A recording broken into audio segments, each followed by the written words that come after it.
Kilo আলু, 500 পেঁয়াজ।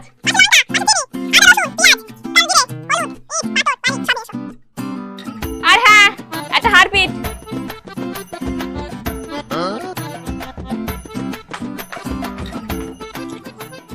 আর শোনো, 7:30 বাজার লিখে দিচ্ছি, সব কটা মনে করে নিয়ে আসবে।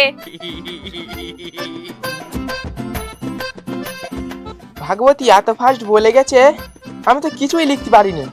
এবার আমি কি নিয়ে আসবো? ও বৌদি, সবজি নিয়ে যাও। ও সবজি ভাই, একটু দাঁড়াও দিন। ও সবজি ভাই, তোমরা সারা সপ্তাহে কি খাও বলো দিনি? এখন ব্যবসা ভালো নেই তো, তাই বোদে মুড়ি খেয়ে কাটাচ্ছি। বোঁদে মুড়ি?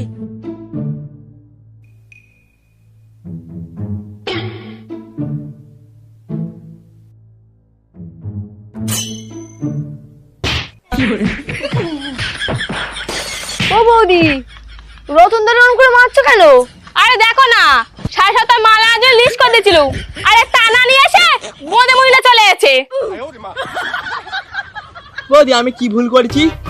বৌদি খাওয়া নিয়ে না আমার অত বাদ বিচার নেই। দেখো বৌদি, খাবারের কাজ কি?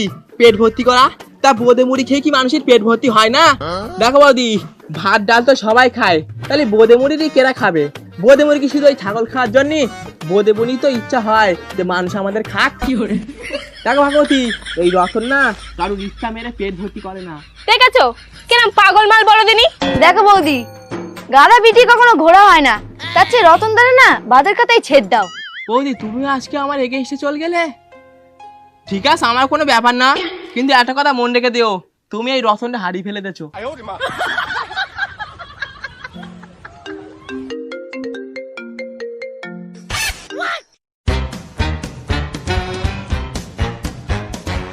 আগতে আমার অফিসে দরকারি ফোন এসে, আমি একটু ঘুরে আসতেছি। I work and coming soon. এ দেখো, তুমি যে চুলায় যাও না কেন, আজ দুপুরে তোমার ভাগ্যে বোঁদে মুড়ি রয়েছে। তুই আর তোর ছেলে খেয়ে নে।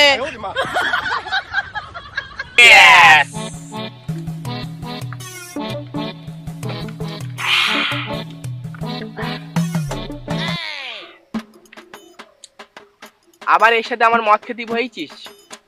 আরে এদের সাথে না মদ খেয়ে ঠিক হয় না, এদের বাপ কাকাদের সাথে আমি মদ খাই। তোমরা পার্টি তো এরাই দেশে। ও তাহলে ঠিক আছে, ঠিক আছে।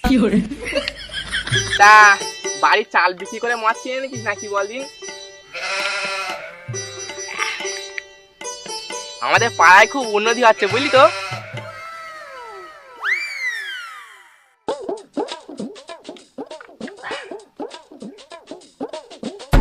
দাদা, তোমার বিয়ে হয়েছে?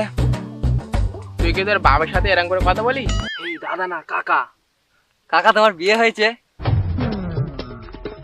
কাকা, তোমার ছেলে আছে? হ্যাঁ, একটা ছেলে রয়েছে, তোর পা ধরে একার গাছে গায়ে আসার মাটি পারবে।